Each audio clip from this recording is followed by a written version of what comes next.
ఒకానొక రోజు ఈ అనంత విశ్వాన్ని కలిగించిన సృష్టికర్త భూమి మీదకు వచ్చి నివసిస్తాడని నేను ఎరుగుదునని యోబు గ్రంథం 19, 25, 26 వచనములో చెప్పబడింది. చూడండి, అక్కడ 26 వచనంలో కూడా ఏం రాయబడినది అనంటే, ఇలాగూ నా చర్మం చీకుపోయిన తర్వాత నేను దేవుణ్ణి చూచేదను. ఎవరిని చూచేదను? దేవుణ్ణి చూస్తాను. ఎక్కడ? భూమి మీద దేవుణ్ణి చూస్తాను.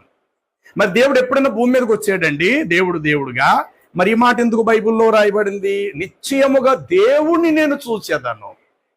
యేసు ప్రభువుని కాదు, ఇక్కడ దేవుణ్ణే చూసేదని అని అంటున్నాడు ఆ భక్తుడు. అప్పుడు యేసు ప్రభు వారు నరవతారిగా భూమి మీదకి రాలేదు. కాబట్టి ఇలాగు నా చర్మం చీకుపోయిన కన్నులారా ఆయనను చూచేదను.